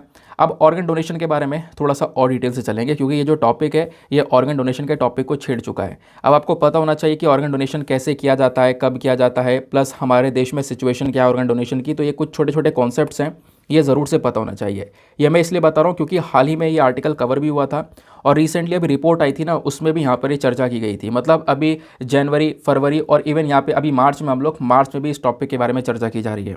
तो हाल ही में क्या हुआ था, एक डेटा पार्लियामेंट के अंदर में शेयर किया गया था। हमारी जो हेल्थ मिनिस्ट्री है उन्होंने पार्लियामेंट में एक डेटा शेयर किया और ये बताया कि जो साल 2020 था वो कोरोना वाला समय था। साल 2020 में भरपूर मात्रा में कोरोना फैला पड़ा था, लॉकडाउन लगा था दुनिया भर में। तो उस दौरान तो ऑर्गन डोनेशन इतना हुआ नहीं, ठीक है, क्योंकि वहाँ पे ऑब्वियस सी बात है प्रॉब्लम चल रही थी। लेकिन 2020 के बाद जैसे ही 2021 आता है ना, 2021 में रिकॉर्ड तोड़ डोनेशन हुआ है। 2021 में बहुत ज़्यादा ऑर्गन डोनेशन किया गया है, ऐसा यहाँ पर बोला जा रहा है। मतलब 2020 में यहाँ पर थोड़ा सा डिप देखने को मिला, लेकिन उसके बाद 2021 में वापस से ऑर्गन डोनेशन स्टार्ट हो गया और लगभग 12,387 12,387 के आसपास जो ऑर्गन्स है वो डोनेट करे गए हैं 2021 में। इस वजह से यहाँ पर ये जो आर्टिकल है वो चर्चा में था। और जो ऑर्गन डोनेशन 2021 में किया गया है ना, तो इसमें जो मरे हुए व्यक्ति हैं उनका डोनेशन थोड़ा कम किया गया है। जो जीवित व्यक्ति हैं उन्होंने थोड़ा ज़्यादा अंगदान किया है। आप कहोगे जीवित व्यक्ति, हाँ, जैसे किडनी वगैरह डोनेट कर देते हैं, तो ऐसे यहाँ पर लिविंग पर्सन ने थोड़ा ज़्यादा डोनेशन दिया है। लेकिन यहाँ पर जो मरे हुए व्यक्ति है उसका डोनेशन कम दिया गया है, ये आपको ध्यान में रखना है। ऐसा क्यों? क्योंकि काफ़ी लोग यहाँ पर बिलीव करते हैं कि देखो यार, मरने के बाद में हम यहाँ पे प्रॉपरली जो पूरा प्रोसेस होता है वो करने वाले हैं, हम कोई ऑर्गन डोनेट करने वाले नहीं है। क्योंकि मरने के बाद में उस परिवार की परमिशन चाहिए होती है, वो जो व्यक्ति है ना उसके फैमिली की परमिशन चाहिए होती है, कंसेंट चाहिए होता है। फैमिली रेडी है तो डोनेशन करवाया जाता है, अदरवाइज़ नहीं करवाया जाता है। ठीक है, तो जो डिसीज़ डोनेशन है, यानी कि मरने वाले का जो डोनेशन है वो थोड़ा कम हुआ है। लेकिन यहाँ पर कह सकते हो कि जो इंसान जीवित है उसने थोड़ा ज़्यादा डोनेट किया है 2021 में। अब मैं आपको एक पिक्चर दिखाता हूँ। इस पिक्चर को देखो ज़रा, यहाँ पे बताया गया कि ट्रेंड कैसा चल रहा है। 2017 में जो ऑर्गन डोनेशन है वो कितना हुआ था, तो 2017 में ऑर्गन डोनेशन अच्छी खासी मात्रा में हुआ था। ये जो डार्क ब्लू दिख रहा है ना, ये दिखाता है मरे हुए व्यक्ति का डोनेशन, और जो लाइट ब्लू है ये दिखाता है जीवित व्यक्ति का ऑर्गन डोनेशन, जीवित व्यक्तियों ने यहाँ पर कितना अंगदान किया है। तो 2017 में ये डेटा चल रहा था, 2018 में भी यहाँ पर अच्छा खासा चल रहा है, 2019 में चल रहा है, लेकिन 2020 में ये सब कम हो गया था। 2020 में आप देख पाओगे जो डिसीज्ड पर्सन है उनका डोनेशन भी कम हो गया था, लिविंग पर्सन का डोनेशन भी कम हो गया था, लेकिन 2021 में ये वापस से खड़ा हो चुका है। 2021 में कई हज़ारों यहाँ पर जो मरे व्यक्ति हैं उनका डोनेशन किया गया है, और कुछ यहाँ पर जीवित व्यक्तियों ने भी डोनेशन किया है। तो ये जो परसेंटेज है वो आपको नज़र आ रहा है। परसेंटेज अगर आप देखोगे तो ये ऊपर नज़र आएगा। 2017 में 22.46% के आसपास यहाँ पर डोनेशन किया गया था, और 2021 में डोनेशन 14.07% के आसपास हुआ है। और इस 14% में किस किस ने डोनेट किया है, यानी मरे व्यक्ति का डोनेशन और जीवित व्यक्ति का डोनेशन। अभी 2022 का डेटा आया नहीं है, 2022 का डेटा और लेटेस्ट डेटा होगा जिसमें पता ये चलेगा कि डोनेशन और ज़्यादा बढ़ गया होगा मे बी। तो स्टैटिस्टिक्स आपको ये क्लियर हो गया, ये पिक्चर आपको समझ में आ गया। अब यहाँ पे बोला जा रहा है कि जो भी 2021 में 12,500 के आसपास जो अंगदान हुआ है ना, इसमें किडनी, लीवर, हार्ट, लंग्स और पैनक्रियास जैसी जो चीज़ें हैं ना, ये जो ऑर्गन है ये सबसे ज़्यादा डोनेट करे गए हैं। सबसे ज़्यादा डोनेशन यहाँ पर इन्हीं ऑर्गन्स का किया गया है, ऐसा यहाँ पर बोला गया। ठीक है, 2021 में बहुत ज़्यादा डोनेशन हुआ, मतलब कह सकते हो 2019 में जिस प्रकार का डोनेशन होता था ना, उसी तरीके का डोनेशन 2021 में हुआ है। फिर उसके बाद में बोला गया कि ऑर्गन डोनेशन इतना ज़्यादा बढ़ा भी नहीं। उसके पीछे का रीज़न ये है कि काफ़ी सारे एरिया में ना ऑर्गन डोनेशन करने की जो फैसिलिटी है वो है ही नहीं। बहुत सारे ऐसे एरिया में रहते हैं जो ऑर्गन डोनेट करना तो चाहते हैं, लेकिन उनको ये फैसिलिटीज़ मिल नहीं पाती हैं। अब सबसे ज़्यादा ऑर्गन डोनेशन कहाँ से हुआ है, तो सबसे ज़्यादा ऑर्गन डोनेशन हुआ है इन वाले स्टेट्स में, तेलंगाना, तमिलनाडु, महाराष्ट्र, गुजरात और कर्नाटका। ये स्टेट्स आपको देखने को मिल जाएंगे। यहाँ पर 85% से ज़्यादा ऑर्गन डोनेशन किया गया है। उसके बाद में यहाँ पर खासकर गोवा में भी यहाँ पर ऑर्गन डोनेशन हुआ है, और जो खासकर मरे हुए व्यक्ति का ऑर्गन डोनेट किया गया है ना, वो गोवा से ज़्यादातर आपको देखने को मिल जाएगा, क्योंकि वहाँ पर ये जो ऑर्गन ट्रांसप्लांट या ऑर्गन डोनेशन का जो फीचर है वो आपको देखने को मिलेंगे। वो फैसिलिटीज़ यहाँ पे नज़र आती हैं। काफ़ी सारे एरिया में ये जो फैसिलिटीज़ है वो अवेलेबल नहीं है, तो इस वजह से यहाँ पर ऑर्गन डोनेशन इंडिया में इतने बड़े लेवल पर होता भी नहीं है। उसके बाद में बोला जा रहा है कि देखो, इंडिया के अंदर में जो ऑर्गन डोनेशन का जो रेट है ना, वो है 0.52 पर मिलियन पॉपुलेशन के हिसाब से, यानी कि हर 10 लाख लोगों में 0.52 लोग ही यहाँ पर ऑर्गन डोनेट करते हैं। उसके बाद में अगर आप इसको कंपेयर करोगे दुनिया भर से, तो दुनिया में सबसे ज़्यादा ऑर्गन डोनेट करने वाला देश कौन सा है, तो वो है स्पेन। तो स्पेन यहाँ पर दुनिया में टॉप पर आता है, जहाँ पर सबसे ज़्यादा अंगदान किया जाता है। लगभग कह सकते हो 49.6 पर मिलियन पॉपुलेशन के हिसाब से, यानी हर 10 लाख में से 50 के आसपास जो लोग हैं वो ऑर्गन डोनेट करते हैं। अब सवाल यहाँ पर यह है कि इतना इंपॉर्टेंस क्यों दिया जा रहा है इसको, आखिरकार ज़रूरत क्या है ऑर्गन डोनेशन की, क्यों आवश्यकता है इसकी, ये समझाओ पहले। देखो, आवश्यकता क्यों है, पहले इसको समझने से पहले एक डेटा समझो। इंडिया के अंदर में भीड़ लगी पड़ी है ऑर्गन्स को खरीदने के लिए, मतलब इंसानों को ज़रूरत है अंग की, उसके लिए यहाँ पर भीड़ लगी पड़ी है। आप देखोगे एक एस्टिमेशन बताया जा रहा है कि 1.5 से लेके 2 लाख, कितने, 1.5 से लेके 2 लाख हर साल ऐसे इंसान होते हैं जिनको एक किडनी की आवश्यकता होती है, किडनी ट्रांसप्लांट की आवश्यकता होती है। और वह ट्रांसप्लांट कैसे होगा, जब कोई व्यक्ति डोनेट करेगा। ठीक है, कितने व्यक्ति हैं, 1.5 से 2 लाख के आसपास, और इनमें से केवल 8,000 लोगों को ही किडनी मिल पाती है। उसके बाद में आप देख पाओगे 10,000 लोग ऐसे होते हैं, ध्यान रखना, 10,000 लोग ऐसे होते हैं जिनको हर साल हार्ट ट्रांसप्लांट की ज़रूरत पड़ती है, यानी कि उनका जो पूरा हृदय है वही यहाँ पर चेंज करवाना है। लेकिन कितने लोगों का हो पाता है, 200 लोगों का। तो यही बोला गया है कि भाई जो नीडी पीपल है ना, जिनको ज़रूरत है, उनकी संख्या बहुत ज़्यादा है। इवन डोनेट करने वालों से भी कई गुना ज़्यादा संख्या है लेने वालों की। तो इस वजह से यहाँ पर ज़रूरत है कि जो नीडी पीपल है उनको ये ऑर्गन डोनेट किया जाए। ठीक है, तो पहली आवश्यकता आपको यहाँ पे समझ में आ गई, क्योंकि हम लोग ऑर्गन डोनेशन में क्या करते हैं ना, ज़्यादातर देशों में जो मरे व्यक्ति होती हैं, जो डेड बॉडीज़ होती हैं, उनके ऑर्गन डोनेट करने में लोग ज़्यादा बिलीव करते हैं, लेकिन इंडिया में यहाँ पर इस चीज़ के ऊपर ज़्यादा फोकस नहीं किया जाता है। जबकि कहना यह है कि हम इस चीज़ के ऊपर फोकस कर सकते हैं। अब एक इंसान की डेथ हो चुकी है, तो यहाँ पर उस इंसान के जो ऑर्गन्स है वो दूसरे में लगा कर हम दूसरे इंसान को जीवित रख सकते हैं, उसको यहाँ पर एक ज़िंदगी दे सकते हैं। ठीक है, वो यहाँ पर समझाया गया। तो इसी वजह से यहाँ पर बोला गया है कि पहला तो आपको यहाँ पर रीज़न ये समझ में आया। दूसरा बोला ये जा रहा है कि जो प्रीशियस रिसोर्सेस है ना, जो ये इतने महत्वपूर्ण रिसोर्सेज हैं, ये कहीं ना कहीं वेस्ट हो जाते हैं। लगभग यहाँ पे बोला जा रहा है कि हर साल 1.5 लाख लोग जो है ना रोड एक्सीडेंट्स में मारे जाते हैं। हर साल 1.5 लाख लोग रोड एक्सीडेंट्स में मारे जाते हैं। उनमें से कुछ ही लोग यहाँ पर, यानी कुछ ही डेड बॉडीज़ से जो ऑर्गन है वो डोनेट किया जाता है, बाकी सारी डेड बॉडीज़ का जो क्रियाक्रम है वो किया जाता है। तो उसके बजाय यहाँ पर ना मतलब आप सारे काम कर सकते हो, बट ऑर्गन डोनेट करने में थोड़ा ज़्यादा बिलीव रखोगे तो काफ़ी लोगों को ज़िंदगियाँ मिलेंगी, ऐसा यहाँ पर बोला जा रहा है। नाउ अब प्रश्न यहाँ पर यह है कि ऑर्गन डोनेशन को लेकर कोई भारत में कोई कानून नहीं है, इससे तो यहाँ पर ये एक बिजनेस बन जाएगा, ये तो बहुत खतरनाक है इंसान के लिए। ठीक है, जब इसको खरीदा बेचा जाने लगेगा तो ये तो बहुत खतरनाक बिजनेस हो जाएगा, लोगों को मार दिया जाएगा इसके लिए। तो ऐसा नहीं है, देखो इंडिया के अंदर में इसके लिए प्रॉपर रूल्स एंड रेगुलेशन है। 1994 में ना transplantation of human organs act जो है ये लेकर आया गया था हमारी सरकार के थ्रू। अब जो ये transplantation of human organs rules हैं ये ऐसे यहाँ पर चलते रहे और आगे यहाँ पर इनको अमेंड किया गया, बाद में 2014 में इनके अंदर बदलाव करे गए, है ना। इसमें डोनेशन का जो स्कोप है वो थोड़ा सा बढ़ा दिया गया। लेकिन ये जो एक्ट है ना वो बेसिकली क्या करता है कि कमर्शलाइजेशन ऑफ ऑर्गन्स को पूरी तरह से बैन करता है। इस एक्ट ने क्या कह रखा है कि आप ऑर्गन डोनेट करो ठीक है, लेकिन अगर ये पैसों में धंधा चलने लगा है तो इसके ऊपर पूरी तरह से कह सकते हो एक एक्शन लिया जाएगा। ये पनिशेबल ऑफेंस, अगर कोई काम करता है पैसों में यहाँ पर एक काम करता है तो उसको एक अपराध घोषित किया गया है। ठीक है, ये एक अपराध है, क्योंकि ऐसे तो फिर बिजनेस स्टार्ट हो जाएगा पूरा और इससे यहाँ पर इंसानों की जान को खतरा हो जाएगा। ठीक है, तो जो एक्ट है ना इसको यहाँ पर कमर्शलाइजेशन पर्पज़ के लिए पूरी तरह से बैन कर रखा है, आपको इसके बारे में ध्यान रखना है। अब बात करते हैं इंस्टीट्यूशन की। हमारे पास में कुछ ग्रुप्स भी हैं, जैसे कि आप देखोगे एक बॉडी है नोटो करके, National Organ and Tissue Transplantation Organisation एक बॉडी है। ठीक है, ये हमारे पूरे देश के लेवल पर काम करती है। एक ऐसी ऑर्गेनाइजेशन है जिसको ministry of health and family welfare के अंडर में बनाया गया है। इसका काम क्या है, कुछ गाइडलाइंस वगैरह जारी करना, है ना, गाइडलाइंस वगैरह जारी करना ऑर्गन डोनेशन को लेकर, ये सारा काम इसी का काम देखने को मिलता है। ठीक है, फिर उसके बाद में ये बात क्लियर हो गई। अब आपका क्वेश्चन होगा कि बिल्कुल देखो ज़रूरत तो है, काफ़ी सारे लोगों को, लाखों लोगों को ज़रूरत है, लेकिन डोनेशन कम हो रहा है। अब डोनेशन कम क्यों हो रहा है जब इतने लोगों की डेथ भी हो रही है, काफ़ी लोग चाहते भी हैं ऑर्गन को डोनेट करना, तो रीज़न क्या है, क्यों यहाँ पर डोनेशन कम हो रहा है? उसके पीछे का रीज़न यहाँ पर यह है, पहला हमारा एग्जिस्टिंग सिस्टम। इंडिया के अंदर में एक व्यक्ति को ऑर्गन डोनेट करने के लिए बहुत सारे पेपर वर्क करवाने पड़ते हैं।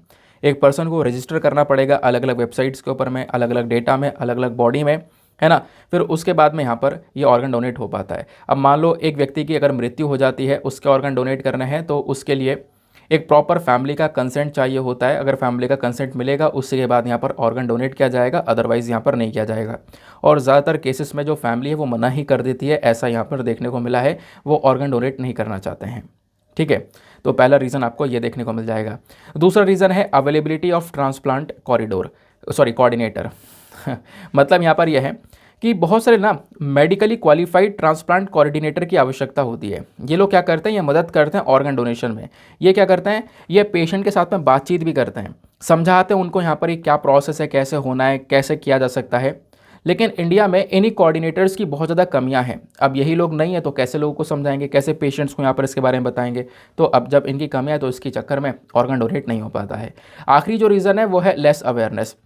लोगों को इतनी जागरूकता ही नहीं है, लोगों को पता ही नहीं कि हाँ भाई अंगदान भी होता है, ऑर्गन डोनेशन होता है, ऑर्गन ट्रांसप्लांटेशन होता है।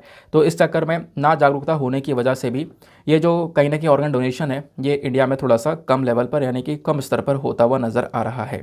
जबकि लोगों को आवश्यकता है जिन लोगों को, उनकी संख्या बहुत ज़्यादा नज़र आती है। बात क्लियर हो गई।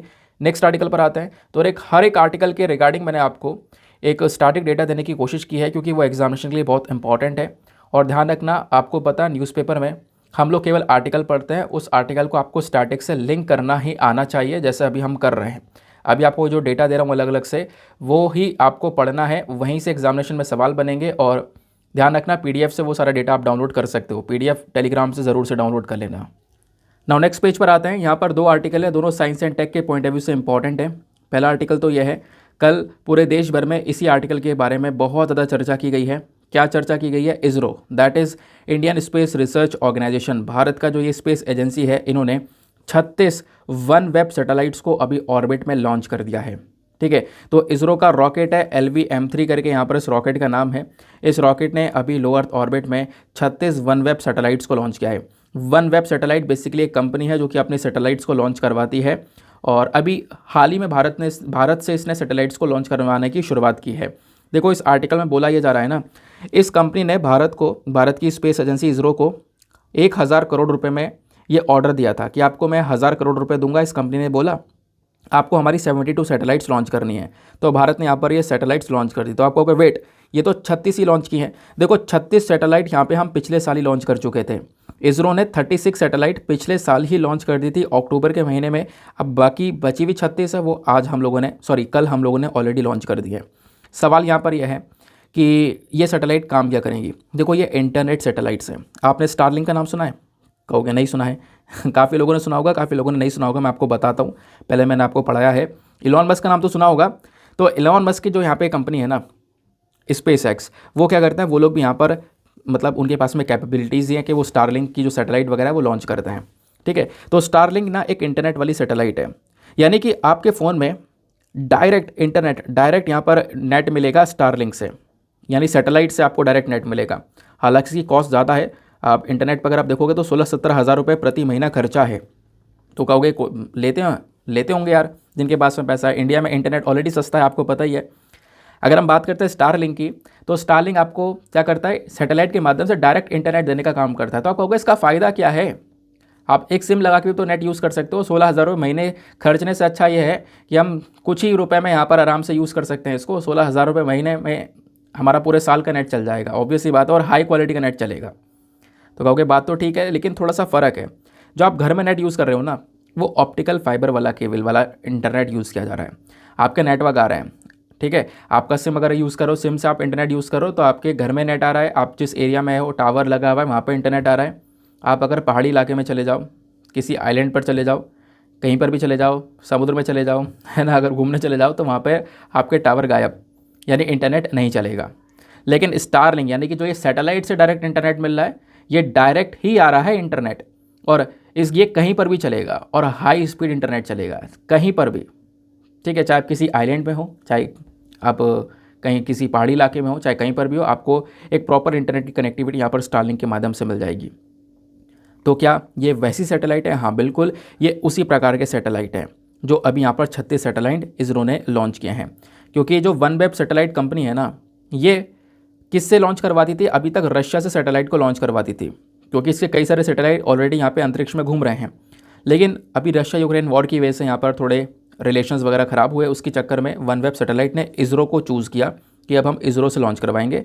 तो इसरो ने पिछले साल 23 अक्टूबर को भी यहाँ पे 36 सैटेलाइट लॉन्च कर दिए थी, और अभी कल यानी कि आपको पता है 26 मार्च को भी यहाँ पे 36 सैटेलाइट लॉन्च कर दिए हैं। तो टोटल अभी 72 सैटेलाइट्स जो इनका हमने एक अग्रीमेंट किया था वो लॉन्च कर दिया है, और इससे यहाँ पे कह सकते हो इसरो को लगभग 1,000 करोड़ की कमाई भी हो चुकी है, उनका रेवेन्यू जनरेशन हो चुका है। तो आप समझते होंगे कि इसरो की कैपेबिलिटीज़ आज के समय पे कितने बड़े लेवल पर आ चुकी है। जो वज़न यहाँ पे हमारा रॉकेट अंतरिक्ष में लेके गया था वो लगभग 5,805 किलोग्राम का था, ऐसा यहाँ पर मेंशन किया गया है। कौन सा रॉकेट था? LV-M3 ये रॉकेट का नाम है। लो अर्थ ऑर्बिट में इन सैटेलाइट्स को लॉन्च किया गया है। क्लियर हो गई बात? बस खाली इतनी सी इन्फॉर्मेशन ध्यान में रख सकते हो। नेक्स्ट आर्टिकल पर आते हैं। इसके नीचे एक और छोटा सा आर्टिकल है, इसको भी आप साइंस एंड टेक्नोलॉजी के पॉइंट ऑफ व्यू से लिंक कर सकते हो।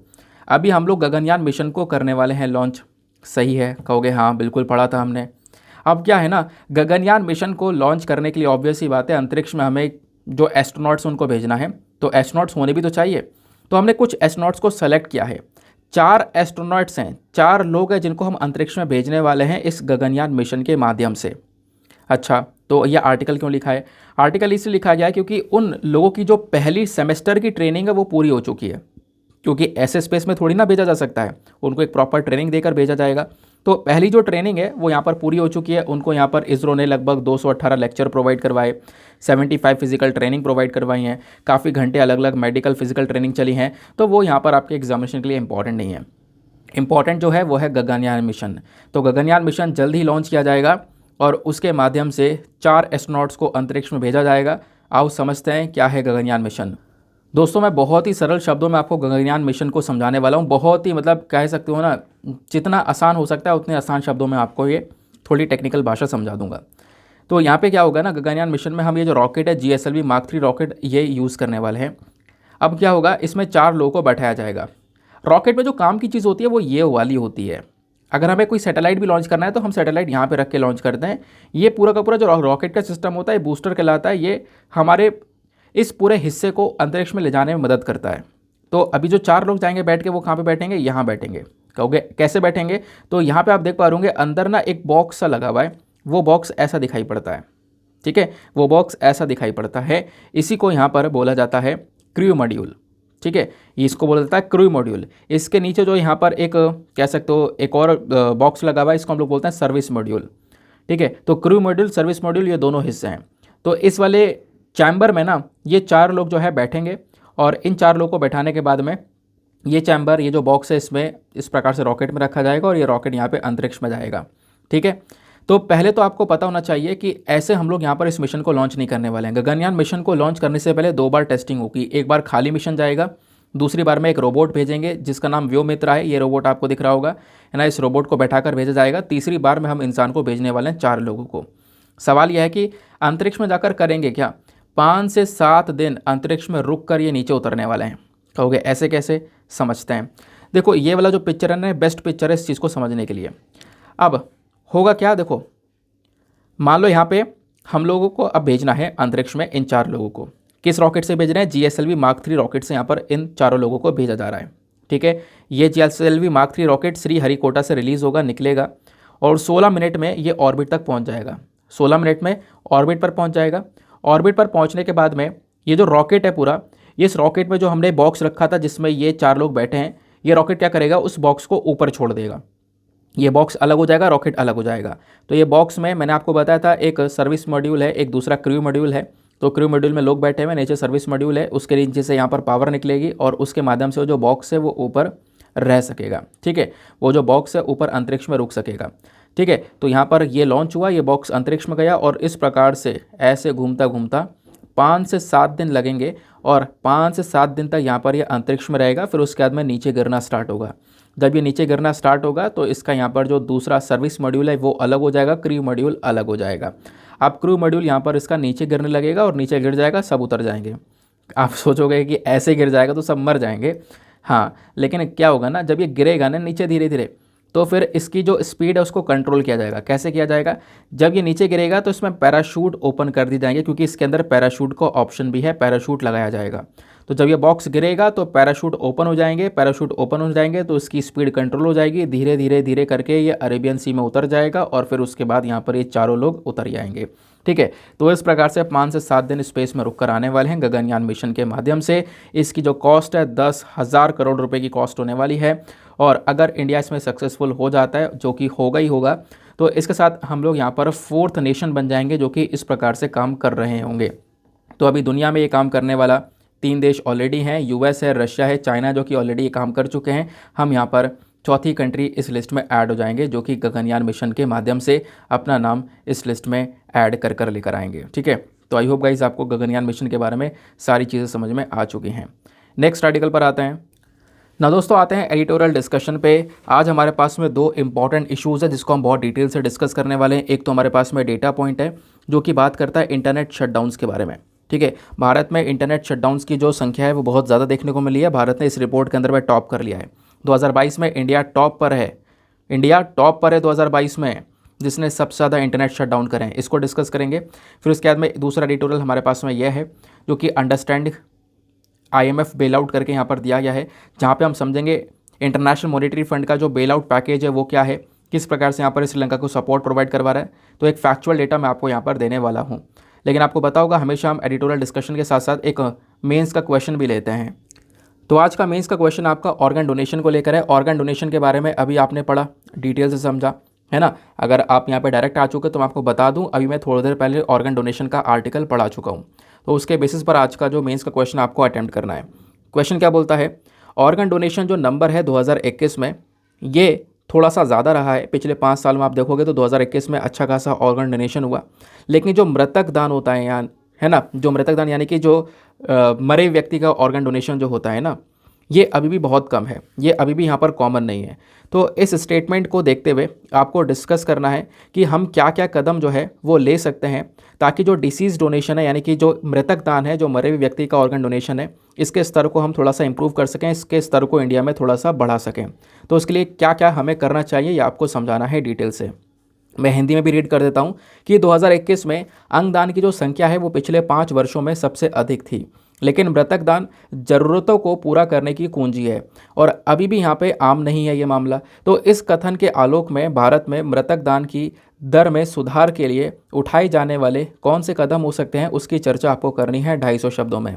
आंसर लिखने के बाद में कहाँ पे सबमिट करना है, टेलीग्राम पर जाना, सर्च बॉक्स में लिखना Deepak Yadav education mains answer writing, आपको वहाँ पे फुल फॉर्म लिखनी है। मेरा टेलीग्राम चैनल मिलेगा, 50,000 से ज़्यादा लोग वहाँ पर जुड़े हुए हैं, डेली अपने आंसर्स को लिख रहे हैं, पोस्ट कर रहे हैं।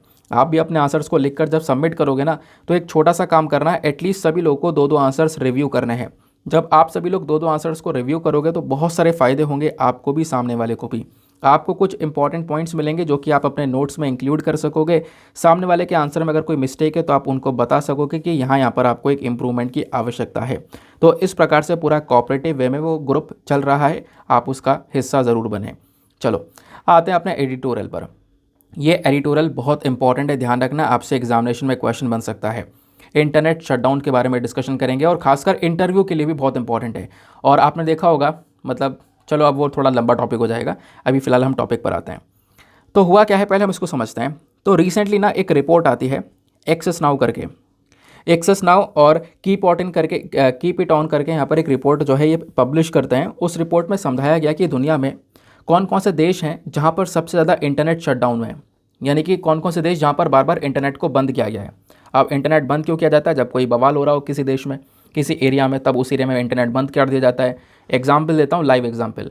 अभी पंजाब में कुछ दिन पहले इंटरनेट बंद कर दिया गया था, है ना, वही खालिस्तान इशू को लेकर कुछ दिन तक बंद रहा इंटरनेट, है ना। तो कोई बवाल होता है तो इंटरनेट यहाँ पर बंद कर दिया जाता है। तो वो इंटरनेट शटडाउन के जो केसेस हैं उस मामले में इंडिया टॉप कर रहा है 2022 में, ऐसा यहाँ पर इस रिपोर्ट ने समझाया है।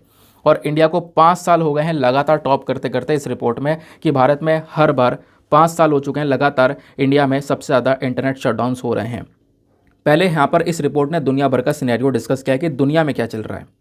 तो बोला जा रहा है कि एटलीस्ट दुनिया में 35 जो देश है ना, उन 35 देशों में 187 बार 187 बार इंटरनेट शटडाउन्स देखने को मिले हैं 2022 में। तो 35 कंट्रीज़ में 187 इंटरनेट शटडाउन हुए हैं 2022 में। और जो 35 कंट्रीज़ है ना, इन कंट्रीज़ में से 3-4 कंट्री ऐसी हैं जहां पर सबसे ज़्यादा इंटरनेट शटडाउन हुए हैं। For example Ukraine.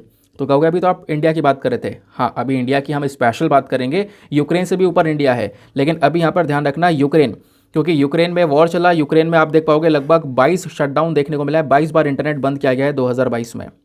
ठीक है, ईरान में बवाल हुआ था, आपको पता होगा, है ना, हिजाब प्रोटेस्ट को लेकर। फिर उसके बाद में ईरान में लगभग 18 बार शटडाउन देखने को मिला।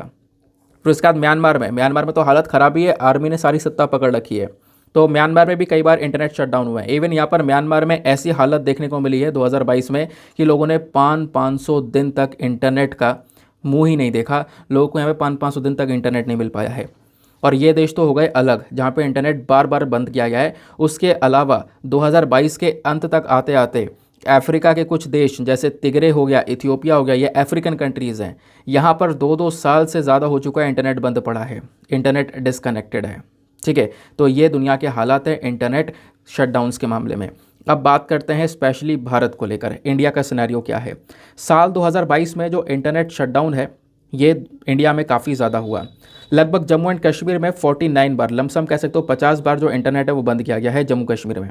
और जम्मू कश्मीर बेसिकली एक हमारे देश में एक ऐसा स्टेट बन चुका है, ठीक है, एक वैसे तो यूनियन टेरिटरी एक ऐसी जगह बन चुका है ना, जहाँ पर सबसे ज़्यादा इंटरनेट शटडाउन किया गया है। जम्मू कश्मीर के बाद में जो दूसरे नंबर पर राज्य आता है वो है राजस्थान। राजस्थान में 12 बार यहाँ पर अलग अलग ओकेजन्स पर इंटरनेट शटडाउन किया गया है। राजस्थान के बाद में तीसरे नंबर पर आ जाता है वेस्ट बंगाल, जहाँ पर 7 बार लगभग ये इंटरनेट शटडाउन हुआ है 2022 में। अब ये जो इंटरनेट शटडाउन होता है ना, इसी की वजह से यहाँ पर एक टर्म न्यूज़ में आता है जिसको हम लोग बोलते हैं डिजिटल ऑथोरिटेरियनिज्म। अब ये डिजिटल ऑथोरिटेरियनिज्म क्या है कि देखो, इंटरनेट शटडाउन एक बहुत ज़्यादा खतरनाक एक्ट है इसी डिजिटल ऑथोरिटेरियनिज्म का। मतलब क्या किया जा रहा है, पूरी तरह से लोगों के ऊपर कंट्रोल किया जा रहा है ना। जो इंडिविजुअल्स है, कम्युनिटीज़ हैं, इनका जो कम्युनिकेशन है वो पूरी तरह से काट दिया जा रहा है।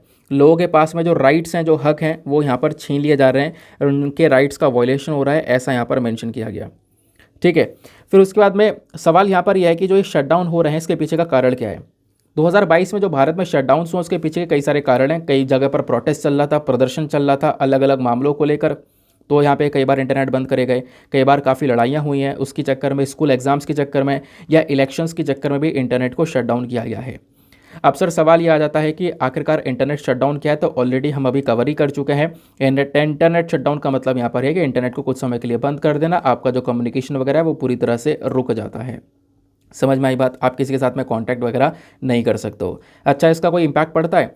अब इंटरव्यू के पर्सपेक्टिव से आपसे पूछा यह जा सकता है कि हम ये देख रहे हैं कि भारत में इंटरनेट शटडाउन का चलन थोड़ा बढ़ चुका है, तो इस बेसिस पर आप क्या जानते हो, मतलब इसका इम्पैक्ट क्या पड़ रहा है? आपसे पूछा जा सकता है कि इसका असर क्या पड़ता है इंटरनेट शटडाउन का। तो ध्यान रखना, सबसे पहला जो असर पड़ेगा वो पड़ेगा इकोनॉमिक लॉसेस। ठीक है, इकोनॉमिक लॉसेस मतलब इंटरनेट शटडाउन के चक्कर में हमारी अर्थव्यवस्था को एक नुकसान पहुंचेगा, झटका लगेगा। और जितने लंबे समय तक इंटरनेट शटडाउन रहेगा उतना ज़्यादा नुकसान होगा। कहोगे ऐसे कैसे? तो बहुत सारे जो बिजनेस है ना, जो कि इंटरनेट के ऊपर ही चल रहे हैं, और आज का ज़माना ऐसा हो चुका है, सारी चीज़ें डिजिटाइज हो चुकी हैं, आपको ही पता है। तो बहुत सारे बिजनेस टोटली इंटरनेट के ऊपर चल रहे हैं, उनको इंटरनेट चाहिए ही चाहिए होता है। वाईफाई उनके ऑफिस में कनेक्ट होता है कंप्यूटर से, है ना, तो वो उसी पे काम कर रहे हैं। अगर इंटरनेट उस एरिया में बंद हो जाएगा तो उन बिजनेस के बहुत बड़े बड़े लॉस हो जाएंगे, बहुत सारे दिनों के, ऐसा यहाँ पर देखने को मिलेगा। दूसरा जो इम्पैक्ट पड़ता है वो है सोशल डिसरप्शन। इंटरनेट के चक्कर में एक कम्युनिकेशन जो है वो बना रहता है लोगों में, लेकिन अब क्या होगा, एक कम्युनिकेशन वगैरह लोगों में टूट जाएगा, आप ऐसा कह सकते हो, है ना, जो कनेक्शन लोगों का वो यहाँ पर टूटता हुआ नजर आएगा। तीसरा, पॉलिटिकल कॉन्सिक्वेंसेस। इंटरनेट शटडाउन जो है ये अक्सर यहाँ पे सरकार करती है ताकि जो बेसिकली यहाँ पर पॉलिटिकल ओपोजिशन है उसको यहाँ पर कंट्रोल किया जा सके, है ना, कुछ इन्फॉर्मेशन को कंट्रोल किया जा सके, तो ये भी यहाँ पर इम्पैक्ट पड़ता है। उसके बाद में आप देखोगे कि आ जाता है एजुकेशनल सेटबैक। अब एजुकेशनल सेटबैक का मतलब है इंटरनेट शटडाउन की वजह से जो एजुकेशनल एक्टिविटीज़, आपकी पढ़ाई में भी बहुत सारे इश्यूज़ आने लगते हैं, खासकर स्टूडेंट्स आजकल ऑनलाइन जो है काफ़ी डिपेंडेंट हो चुके हैं। बहुत सारे जो कॉम्पिटिटिव एग्जाम्स की ऑनलाइन तैयारी कर रहे हैं, है ना, या स्कूल से भी यहाँ पे जो लोग हैं वो ऑनलाइन यहाँ पे अपना काम कर रहे हैं, तो उनका जो एजुकेशन है वो भी कुछ समय के लिए रुक जाता है इंटरनेट शटडाउन की वजह से। फिर लास्ट यहाँ पे जो इम्पैक्ट पड़ता है वो है हेल्थ इम्प्लीकेशन। मतलब कोविड-19 के बाद से क्या हुआ ना, लोगों ने टेलीमेडिसिन जैसी जो चीज़ें हैं इसको ज़्यादा अपनाना स्टार्ट कर दिया। यानी कि अब जो लोग हैं दवाई लेने के लिए ना निकलते नहीं घर से बाहर, आपका पूरा टेलीमेडिसिन का ऑप्शन आपके पास में देखने को मिल जाएगा। आपने ऑनलाइन जो है सारा काम कर रखा है। तो काफ़ी सारे लोग यहाँ पर हेल्थ को लेकर भी क्या कर रहे हैं, ऑनलाइन सारा कंसल्टेशन वगैरह करने का काम करते हैं। अब क्या होगा, अगर इंटरनेट नहीं होगा तो लोगों के हेल्थ के ऊपर भी यहाँ पर एक नेगेटिव इम्पैक्ट पड़ता हुआ नज़र आएगा। तो आई होप गाइज आपको यहाँ पर ये जो इम्पैक्ट है वो समझ में आ चुका है। अब बात यहाँ पर आती है कि इंटरनेट शटडाउन को इंडिया में गवर्न कौन करता है, मतलब किसके हाथ में है ये इंटरनेट का कंट्रोल, ये भी बात आपको पता होनी चाहिए। जो इंटरनेट शटडाउन है ना, इसके ऑर्डर कौन देता होगा? देखो, इस पूरे मामले को गवर्न किया जाता है एक एक्ट के माध्यम से जिसका नाम है temporary suspension of telecom services public emergency और पब्लिक सेफ्टी रूल्स 2017। ये जो नियम है ना, ये इंडियन टेलीग्राफ एक्ट 1885 के अंदर में बनाए गए हैं। तो इसी एक्ट के तहत यहाँ पर ये नियम है हमारे पास में। इस नियम के माध्यम से किया जाता है, कुछ समय के लिए जो इंटरनेट है उसको यहाँ पे शट डाउन किया जाता है। ठीक है ना, किस बेसिस पर, कोई पब्लिक इमरजेंसी आ चुकी है या फिर यहाँ पर लोगों की सेफ्टी के लिए इंटरनेट शट डाउन कर रहा जाता है, तो ये आपको ध्यान में रखना है। तो जो हमारे सीनियर ब्यूरोक्रेट्स होते हैं ना, होम मिनिस्ट्री के, है ना, सेंट्रल लेवल पर हो गए, स्टेट लेवल पर हो गए, तो इनके पास में पावर होती है इन ब्यूरोक्रेट्स के पास में कि ये ऑर्डर दे सकें इंटरनेट को शट डाउन करने का। उसके बाद में जो ये टेलीग्राफ एक्ट है ना 1885 का, ये हमारी केंद्र सरकार को भी पावर देता है कि जो केंद्र सरकार है वो टेलीकॉम सर्विसेज को अलग अलग तरीके से रेगुलेट कर सकती है। ठीक है ना। अब यहाँ पर ये तो मामला आपको समझ में आ गया होगा इंटरनेट शटडाउन का इशू क्या है। अब देखो, सुप्रीम कोर्ट में कई बार केसेस गए हैं ऐसे अफसर को लेकर। अब सुप्रीम कोर्ट ने भी यहाँ पर कुछ डिसीजन दिया है, तो ये भी आपको पता होना चाहिए, क्योंकि एग्जाम्पल भी लिखने के लिए आ जाते हैं, तो आप बेस्ट एग्जाम्पल एक जो जजमेंट है वो मेंशन कर सकते हो। तो एक केस था अनुराधा भाषण वर्सेस यूनियन ऑफ इंडिया का। तो सुप्रीम कोर्ट ने यहाँ पर इस केस को देखते हुए बोला कि देखो, आप इंटरनेट को सस्पेंड कर रहे हो, ठीक है, लेकिन अगर आपने यहाँ पर इनडेफिनिट तरीके से इंटरनेट को सस्पेंड किया है बिना किसी रीज़न दिए, है ना, और बिना किसी ज़रूरत के अगर आपने इंटरनेट सस्पेंड किया है तो वो इलीगल है, वो यहाँ पर अवैध हो जाएगा भारत के कानून के अंदर में। ऐसा सुप्रीम कोर्ट ऑलरेडी बोल चुका है। यानी सुप्रीम कोर्ट का कहना यह है कि अगर इंटरनेट शटडाउन किया जा रहा है तो आपको यहाँ पे बताना है कि आखिरकार इसका कारण क्या है और ये कितना आवश्यक है। अगर ज़्यादा आवश्यक होगा तभी यहाँ पर आप इंटरनेट शटडाउन कर सकते हो। इसके साथ साथ यहाँ पर हमारी जो केंद्र सरकार है उन्होंने कुछ अमेंडमेंट्स कर दिए। अमेंडमेंट्स करते हुए यहाँ पर ये बोला है कि देखो, जो लिमिट होगी इंटरनेट सस्पेंड की वो मैक्सिमम 15 दिन की होगी। मैक्सिमम 15 दिन तक यहाँ पर आप इंटरनेट को सस्पेंड कर सकते हो। ऐसी बात भी यहाँ पर बोली गई थी। 2017 के जो ये नियम थे इसके अंदर अमेंडमेंट किया गया था 2020 में। फिर उसके बाद में 2021 आ गया, ऐसे ही चलते चलते ऐसे इश्यूज बने रहे, है ना। जब हमने आर्टिकल 370 को हटाया था ना, तब से ज़्यादा इंटरनेट शटडाउन्स हुए हैं। फिर दिसंबर 2021 में क्या होता है, एक standing committee on communication and information technology, ठीक है, एक कमेटी बनाई जाती है कम्युनिकेशन और इन्फॉर्मेशन टेक्नोलॉजी को लेकर। वो कमेटी सामने आती है और उसका कहना ये होता है कि जो ये सरकार अमेंडमेंट कर रही है 2017 के नियम में कि मैक्सिमम 15 दिन तक हम इंटरनेट को शटडाउन रखेंगे, ये बदलाव सही नहीं है, ये बिल्कुल सही नहीं है। इसके खिलाफ में यहाँ पर ये कमेटी खड़ी होती है। कमेटी का कहना यहाँ पर यह है कि इंटरनेट शटडाउन जब आप लोग कर रहे हो ना, तो आपको यहाँ पर सबसे पहली चीज़ क्या करना होगा, कम से कम दिन का करना होगा, इससे नुकसान बहुत है, ठीक है। उसके बाद यहाँ पर दूसरी चीज़ ध्यान रखनी होगी, पब्लिक में कोई डिस्टर्बेंस ना हो। और तीसरी चीज़ यहाँ पे ध्यान में ये रखना होगा, जब भी आप इंटरनेट शटडाउन करोगे तो अचानक से नहीं करोगे, आपको पहले यहाँ पर एक गाइडलाइंस जारी करनी होगी, एक यूनिफॉर्म गाइडलाइंस यहाँ पर आपको सभी को देनी पड़ेगी, उसके बाद ही आप इंटरनेट शटडाउन करोगे। ऐसी यहाँ पर बेसिकली एक रिकमेंडेशन आया था इस कमेटी के माध्यम से, लेकिन ये मामला क्या है वो मैं आपको ऑलरेडी समझा चुका हूँ। बात क्लियर हो गई। अब यहाँ पर ये डेटा है, आप देख सकते हो, ये जो डेटा है पूरा प्रोवाइड करवाया गया है, ये मैं ऑलरेडी आपको बता ही चुका हूँ। इंटरनेट शटडाउन के जो मामले हैं वो कैसे कैसे देखने को मिले हैं, तो ये यहाँ पे आप देख पाओगे। पिछले कुछ सालों का डेटा है, 2018, 19, 20, 21, 22। तो ये पिछले 5 सालों में सबसे ज़्यादा जो इंटरनेट शटडाउन हुआ है वो भारत में हुआ है। जैसे मैंने आपको पहले बताया कि भारत पिछले 5 सालों से इस लिस्ट में टॉप करता हुआ नज़र आ रहा है। तो यहाँ 2018 में भी इंडिया है, 2019 में भी, 2020 में भी, 2021 में भी और 2022 में भी। तो 2022 में भारत के अंदर में 84 इंसिडेंट्स देखने को मिले हैं इंटरनेट शटडाउन के। यूक्रेन में 22, ईरान में 18, म्यांमार में 7, वेस्ट बंगाल में बांग्लादेश में यहाँ पर 6 इंसिडेंट्स ऐसे देखने को मिले हैं। आई होप आपको ये जो क्लैरिटी है वो मिल चुकी है। चलो आते हैं नेक्स्ट एडिटोरियल की तरफ। अगला जो एडिटोरियल है ये बात करता है अंडरस्टैंडिंग IMF बेलआउट्स। ये क्या है समझते हैं इस मैटर को। इंटरनेशनल मॉनेटरी फंड का आपने नाम सुना होगा, ठीक है। श्रीलंका के क्या हालात हैं आपने वो नाम सुना होगा, ठीक है। तो उसी के बेसिस पर हम आज का डिस्कशन करने वाले हैं। यह आर्टिकल क्यों लिखा गया है पहले इसको समझना। यह आर्टिकल इसलिए लिखा गया क्योंकि हाल ही में इंटरनेशनल मॉनेटरी फंड ने $3 बिलियन का जो अमाउंट है, जो सपोर्ट है, वो यहाँ पर श्रीलंका को देने के लिए राज़ी कर दिया है। वो बेसिकली यहाँ पे तैयार हो चुका है और पाकिस्तान को भी इसी प्रकार से यहाँ पर ये सपोर्ट प्रोवाइड करवाएगा, क्योंकि ये श्रीलंका और पाकिस्तान दोनों ऐसे देश हैं जो कि फेल मार चुके हैं, इनके हालात बहुत ज़्यादा ख़राब हो चुके हैं इकोनॉमी के पर्सपेक्टिव से। तो उसी के बारे में ये आर्टिकल लिखा गया है। स्पेशली यहाँ पर श्रीलंका के ऊपर एक मेजर फोकस दिया गया है। श्रीलंका की जो करंट इकोनॉमी है ना, वो बहुत बुरी तरह से जूझ रही है। मैंने आपको बताया उसके पीछे कई सारे कारण हैं। 2019 में एक लंबा गृह युद्ध चला था श्रीलंका के अंदर में, सिविल वॉर चला था।